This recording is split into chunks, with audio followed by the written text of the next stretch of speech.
नमस्कार, खबर है 10 में आप सभी का स्वागत है। मैं हूं आपके साथ सृष्टि शुक्ला। रुक कर लेते हैं खबरों का। राष्ट्रपति चुनाव के लिए वोटिंग खत्म हो गई है। हरियाणा के विधायकों ने भी राष्ट्रपति चुनाव के लिए वोट डाला है।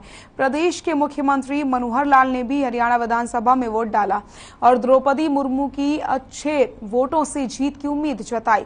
इसी बीच डिप्टी सीएम दुष्यंत चौटाला ने कहा कि मुझे उम्मीद है कि द्रौपदी मुर्मू ऐतिहासिक वोटों से जीतेंगी।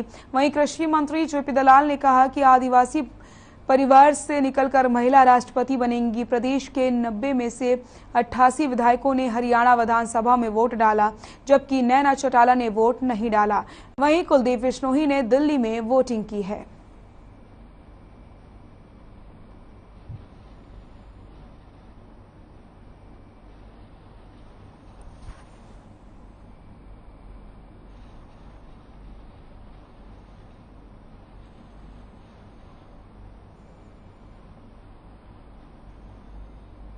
उप मुख्यमंत्री दुष्यंत चौटाला ने सोमवार को चंडीगढ़ में एमएसएमई के अधिकारियों और फुटवियर इंडस्ट्री एसोसिएशन के पदाधिकारियों की संयुक्त बैठक की अध्यक्षता की। उन्होंने फुटवियर इंडस्ट्री एसोसिएशन के पदाधिकारियों को बताया कि राज्य सरकार प्रदेश में उद्योगपतियों को काफी सहूलियतें दे रही है ताकि उनको अपने उद्योग चलाने में कोई परेशानी ना हो। इससे स्थानीय युवाओं को भी रोजगार के अवसर मिल सकेंगे। उन्होंने बताया कि रोहतक में राज्य सरकार करीब 500 एकड़ क्षेत्र में फुटवियर लेदर क्लस्टर बनाएगी, जिसमें उद्योगपतियों को हर प्रकार से मदद की जाएगी। करीब 2 दर्जन उद्योगों के चालू होते ही वहां पर 1 साल से में कॉमन सर्विस सेंटर बना दिया जाएगा, जिससे उद्योगपतियों को अपने कार्य में आसानी हो सके। उप मुख्यमंत्री ने बताया कि राज्य में लेदर इंडस्ट्री के उद्योगपतियों की मदद के लिए लेदर से संबंधित एक सेंटर ऑफ एक्सीलेंस भी बनाया जाएगा।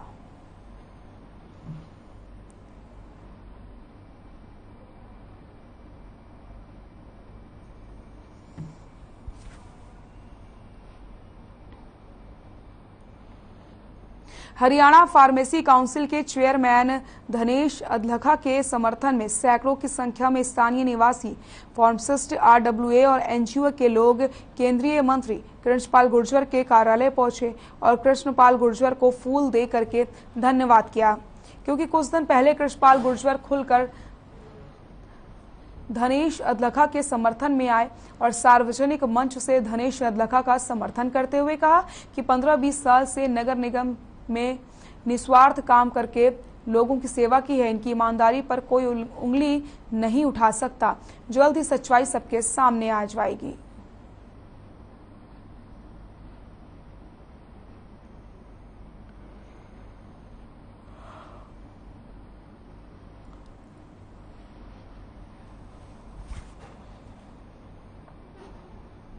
आजादी की रेलगाड़ी और स्टेशन। भारतीय स्वतंत्रता के 75 वर्ष पूरे होने के उपलक्ष्य में भारतीय रेलवे आजादी की रेलगाड़ी और स्टेशन की थीम पर विशेष सप्ताह मना रहा है। विशेष सप्ताह के दौरान रेलवे स्टेशनों को रंगारंग रोशनी से सजाया जाएगा और स्टेशन पर फोटो गैलरी और डिस्प्ले लगाई जाएगी। स्टेशन के प्लेटफॉर्मों पर वीडियो क्लिप दिखाई जाएगी और देशभक्ति के गीत बजवाए जाएंगे। रेलवे बोर्ड के अध्यक्ष ने दिल्ली में आयोजित सम्मेलन में सप्ताह समारोह के केंद्रीय समारोह का उद्घाटन वीडियो कॉन्फ्रेंसिंग के जरिए किया है। वहीं अंबाला छावनी के डीआरएम लाइव कॉन्फ्रेंसिंग के माध्यम से इस महोत्सव की विधिवत शुरुआत उन्होंने की। लाइव कॉन्फ्रेंसिंग में अंबाला डीआरएम गुरिंदर मोहन सिंह ने पत्रकारों से बातचीत की और मंडल के अंतर्गत होने वाले कार्यक्रम की जानकारी दी है।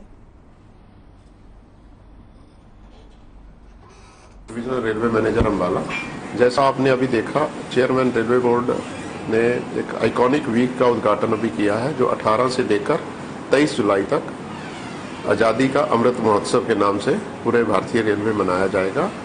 इसके पीछे महत्व ये है कि रेलवे आज़ादी की फ्रीडम स्ट्रगल के साथ रेलवे स्टेशन और ट्रेनें जो जुड़ी हुई हैं उनको आइडेंटिफाई किया गया है और उनके साथ फंक्शन किया जाएगा। उन स्टेशनों पे, जैसे स्टेशन जो हमारे आज़ादी के साथ जुड़े हुए हैं, जैसे अमृतसर है, ककौरी है, बड़े बड़े स्टेशन हैं।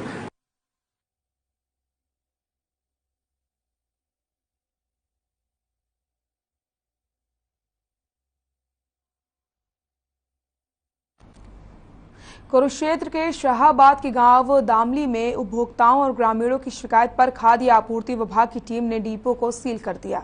इस मौके पर ग्रामीण और विभागीय अधिकारी भी मौजूद रहे। खाद्य आपूर्ति अधिकारी इंस्पेक्टर कुलदीप सिंह ने बताया कि जब जांच के लिए पहुंची तो बड़ी संख्या में कार्ड धारक मौजूद थे। डिपो होल्डर सरकार की योजनाओं के अनुसार ठीक ढंग से राशन वितरित नहीं करते हैं और लोगों के साथ व्यवहार भी ठीक नहीं है। साथ ही शिकायतकर्ता ने कहा कि डिपो होल्डर घपलेबाजी करता है। तो आपको बता दें, डिपो होल्डर की शिकायत की गई है। ग्रामीणों ने ये शिकायत की थी, जिसके बाद डिपो होल्डर की जो मनमानी है वो लगातार सामने आ रही थी। ऐसे में डिपो को सील कर दिया गया है।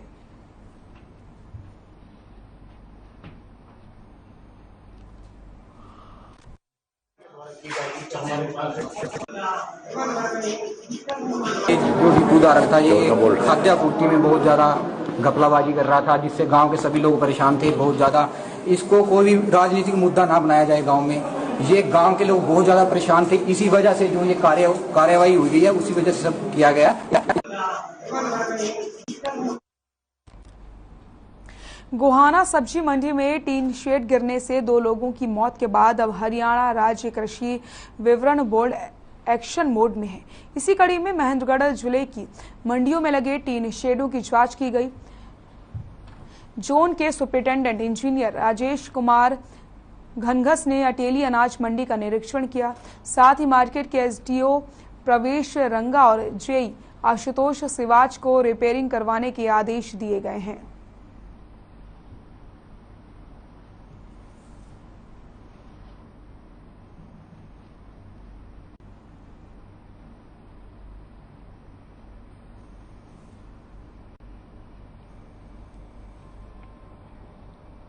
रोहतक विजिलेंस ने बहादुरगढ़ तहसील के रिटायर नायब तहसीलदार भगवान और पूर्व रजिस्ट्री क्लर्क गणेश को गिरफ्तार किया। आरोप है कि दोनों ने साल 2017 में 121 रजिस्ट्री नगर परिषद बहादुरगढ़ और डीटीपी की एनओसी के बगैर की। सोमवार को डीएसपी विजिलेंस सुमित कुमार के नेतृत्व में विजिलेंस की टीम ने जहां पूर्व रजिस्ट्री क्लर्क को गिरफ्तार किया, वहीं नायब तहसीलदार को 1 दिन की रिमांड पर लिया। वहीं डीएसपी सुमित ने बताया कि साल 2017 में स्टेट विजिलेंस ने पत्र जारी करके साल 2017 में बहादुरगढ़ तहसील के अंतर्गत होने वाली रजिस्ट्रियोयों की जांच के आदेश दिए थे। तभी से झज्जर विजिलेंस इकाई जांच पड़ताल कर रही है। जांच के दौरान बहादुरगढ़ तहसील की 133 रजिस्ट्रियों का रिकॉर्ड लिया गया।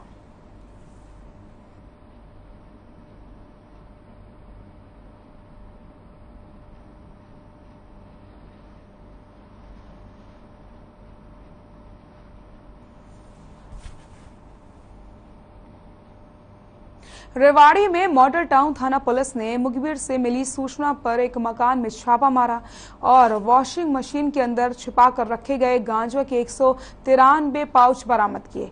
इसके साथ ही गांजा बेचने वाले शख्स को भी गिरफ्तार कर लिया गया। आपको बता दें, कुल बरामद गांजा का वजन 865 ग्राम है। वहीं पुलिस ने आरोपी के खिलाफ एनडीपीएस एक्ट के तहत केस दर्ज कर लिया है। पुलिस ने बताया कि आरोपी पाउच बनाकर के गांजा बेचता था। पिछले काफी समय से वो इस धंधे में शामिल है। उससे पूछताछ की जा रही है, आखिर वो गांजा कहां से लेकर आया। अब युवक को कोर्ट में पेश किया जाएगा।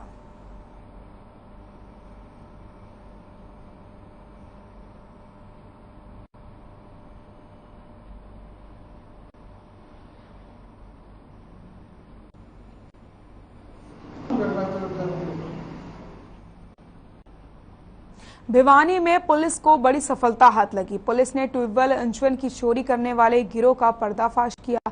पुलिस ने ट्यूबवेल इंजन को चोरी करने वाले 3 लोगों को गिरफ्तार किया। इस गिरोह के सदस्य लंबे समय से भिवानी और हांसी में चोरी की घटना को अंजाम देते थे। उन्होंने 20 ट्यूबवेल इंजन चोरी करने की वारदात कबूली है। पुलिस ने इनके पास से 6 इंजन और 1 चोरी की बाइक बरामद की है।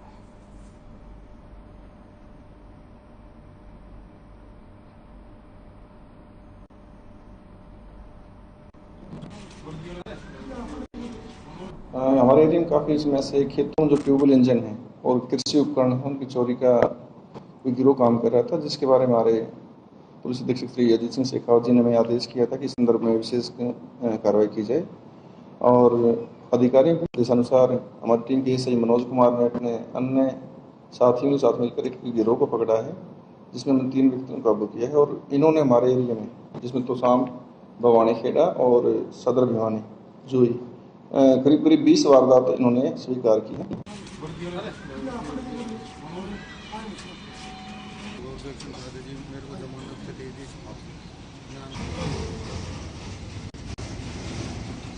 हिसार में एसटीएफ को बड़ी सफलता हाथ लगी है। एसटीएफ ने बड़ी कार्रवाई करते हुए फिरौती मांगने वाले आरोपी को धर दबोच रहा है। आपको बताते चलें, पुलिस ने इस पूरे मामले को गंभीरता से लिया, जांच की और आरोपी को पकड़ने में सफलता हासिल की है। तो हिसार में एसटीएफ को बड़ी कामयाबी हाथ लगी।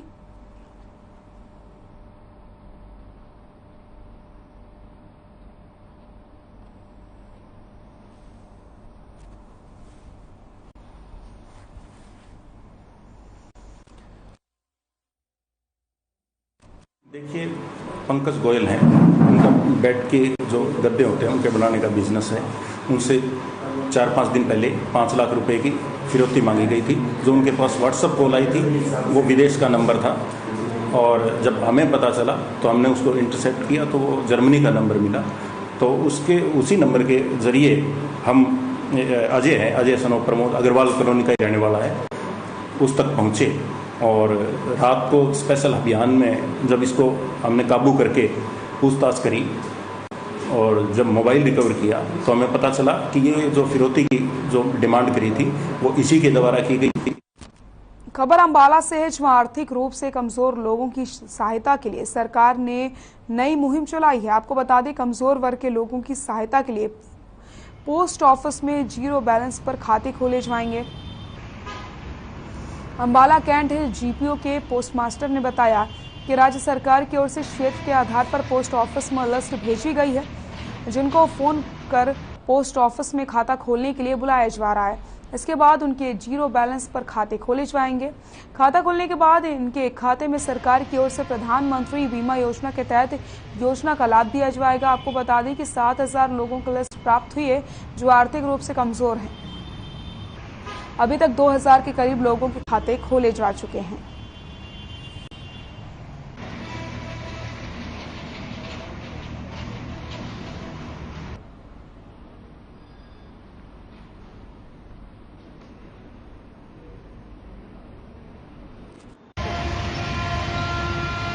हाँ, ईडब्ल्यूएस में आज अब जो नया राज्य सरकार की तरफ से हमारे को लिस्ट प्राप्त हुई है, सूची प्राप्त हुई है, जिसमें आर्थिक रूप से जो लोग कमजोर हैं उनके लिए 0 से बेसिक अकाउंट से हम अकाउंट खोलेंगे और उस अकाउंट में सरकार द्वारा प्रधानमंत्री बीमा योजना के तहत राशि डाली जाएगी जो उनके उपयोग में यूज की जाएगी।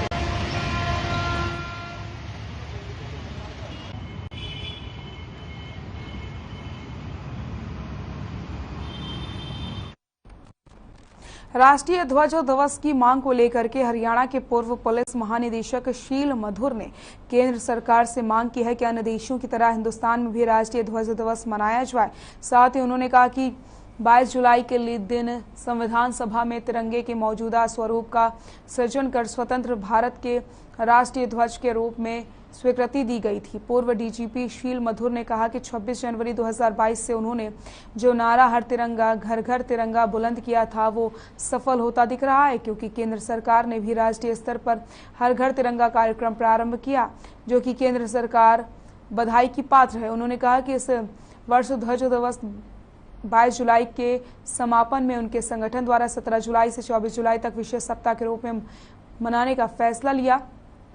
उन्होंने विश्वास जताया कि केंद्र सरकार जल्द ही राष्ट्रीय ध्वज दिवस घोषित करने के उपाय करेगी।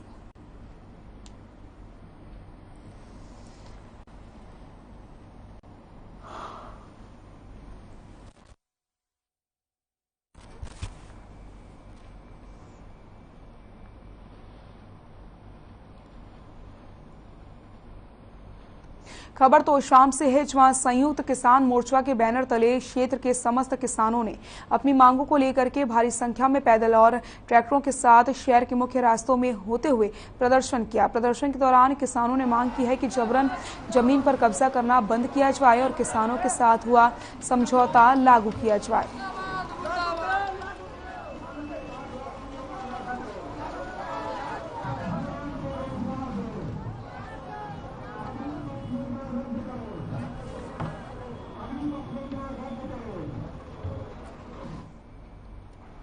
साइबर सिटी गुरुग्राम की मियांवाली कॉलोनी में बदमाश ने हथियार के बल पर एक घर में लूट की वारदात को अंजाम दिया। घर में बुजुर्ग महिला अकेली थी, जिसका फायदा उठाते हुए लुटेरा प्लम्बर बन करके पहुंचा और चाकू की नोक पर जेवर और फोन लूट कर फरार हो गया। हालांकि पुलिस ने तुरंत मामले में कार्रवाई करते हुए आरोपी को गिरफ्तार कर लिया। पुलिस ने मोबाइल तो बरामद कर लिया है, जेवरों की पूछताछ अभी की जा रही है।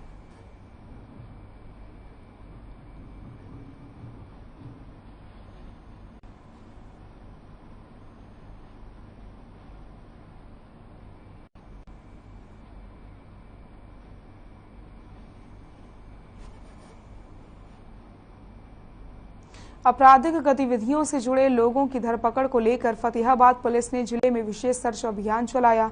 एसपी के निर्देश अनुसार फतेहाबाद, रतिया और टोहाना, भूना, भट्टा कला और झाखल में पुलिस की करीब 1 दर्जन से अधिक टीमों ने नशा तस्करों की धरपकड़ को लेकर के उनके ठिकानों पर छापेमारी कर गहन सर्च अभियान चलाया। इस दौरान पुलिस की टीमों के अलावा CIA स्टाफ और एंटी नारकोटिक्स की टीम शामिल रही। इस सर्च अभियान के दौरान 37 विभिन्न आपराधिक मामले दर्ज किए गए और 39 लोगों को गिरफ्तार किया गया।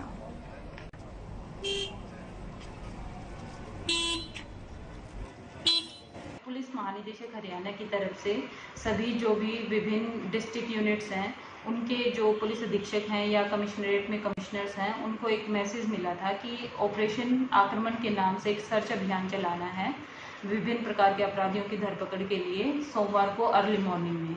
तो उसी के तहत जो है पुलिस अधीक्षक श्री सुरेंद्र सिंह भोरिया फतेहाबाद की तरफ से के नेतृत्व में जो है विभिन्न टीमें गठित की गई और जिसके अंडर हमने जो है विभिन्न प्रकार के अपराधों में जो संलिप्त अपराधी थे उनकी धरपकड़ के लिए सर्च अभियान चलाया।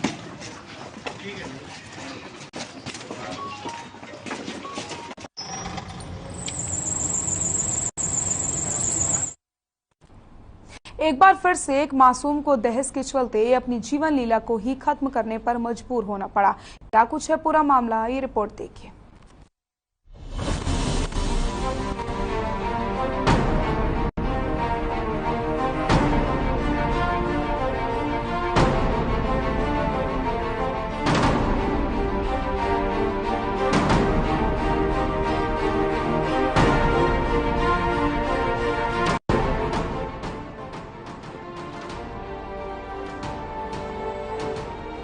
है जिसमें बंधते समय ये कसम खाई जाती है कि वर और वधू दोनों ही जीवन के सारे सुख और दुख साथ मिलकर बांटेंगे। लेकिन रेवाड़ी की ये घटना चौंका देने वाली है, जिसमें एक विवाहिता ने दहेज की मांग के सामने अपनी जीवन लीला को ही खत्म कर देना बेहतर समझा। रेवाड़ी जिला के गांव मोतला कला की एक विवाहिता सुशीला देवी ने रेवाड़ी महेंद्रगढ़ रेलवे लाइन पर गांव नागल मुंदी के पास घरेलू कलह के चलते ट्रेन के आगे कूदकर जान दे दी। सूचना मिलने पर रेलवे पुलिस ने शव को कब्जे में ले लिया। पुलिस को मौके पर एक सुसाइड नोट भी मिला है, जिसमें सुशीला देवी ने अपने पति और ससुराल वालों पति राम निवास, दीपा और सुहानी पर दहेज के लिए लगातार प्रताड़ित करने का आरोप लगाया है। इस पूरी घटना का सबसे दर्दनाक पहलू ये है कि सुशीला ने अपने पति को अंतिम संस्कार का भी अधिकार देने से साफ तौर पर मना कर दिया और ये लिखा कि उसकी आत्महत्या के जिम्मेदार लोगों को कड़ी से कड़ी सजा मिलनी चाहिए। लेकिन जाते जाते सुशीला अपनी मां होने का फर्ज निभा गई। अपने सुसाइड नोट में सुशीला ने डाक खाने के खाते में जमा रुपए उसके बेटे राजू को दे दिए जाने की इच्छा जाहिर की है। सुशीला देवी के भाई राकेश का कहना है कि उनकी बहन को लगातार दहेज के लिए परेशान किया जा रहा था। हालांकि इतना सब कुछ होने के बाद भी वो सिर्फ अपने बेटे के लिए ससुराल वालों के हर जुल्म को सहती रही। लेकिन जब रोज होने वाले जुल्म बर्दाश्त के बाहर हो गए तो उसने अपने जीवन को ही समाप्त करना बेहतर समझा। पुलिस ने सुशीला देवी के पास से सुसाइड नोट बरामद किया है, जिसके आधार पर धारा 306 के तहत मुकदमा दर्ज कर आगे की कार्रवाई शुरू कर दी गई है। देखो, ये हमारे ना चौकी इंचार्ज महेंद्रगढ़ को एक रेलवे डिपार्टमेंट की तरफ से लिखित मेमो मिला था लगभग 8:30 बजे करीब, और ये किसी अज्ञात ट्रेन से कोई महिला रनओवर हो गई है। जो सब इंस्पेक्टर सतपाल, चौकी इंचार्ज महेंद्रगढ़ जीआरपी मौके पर पहुंचे, जिन्होंने मौके पर पहुंचकर मुझे सूचना दी और मैं स्वयं वहां मौके पे पहुंचा हूँ। और ये सुशीला वाइफ ऑफ रामनिवास, लगभग उम्र 58 साल, मोतला कला की रहने वाली है। इन्होंने परिवार के कुछ सदस्यों को परेशान करने के कारण से रेल के नीचे आत्महत्या कर ली। दहेज हत्या का ये कोई पहला मामला नहीं है, लेकिन ये हमें इस बात को सोचने पर मजबूर कर देता है कि हम वास्तव में किस समाज का हिस्सा बनते जा रहे हैं, जहां इंसान और रिश्तों तक की कीमत तय होने लगी है। और अगर आप कीमत अदा नहीं कर पाते तो फिर सारे रिश्ते हाथ में फिसलती रेत की तरह कब खत्म हो जाएं, पता ही नहीं चलता है। अगर इसी को 7 जन्मों तक रिश्ता कहते हैं तो शायद हमको एक बार फिर से अपने गिरेबान में झांकने की जरूरत है। रेवाड़ी से हर खबर के लिए महेंद्र भारती की रिपोर्ट। खबर 10 में फिलहाल के लिए इतना ही। देखते रहिए हर खबर। नमस्कार।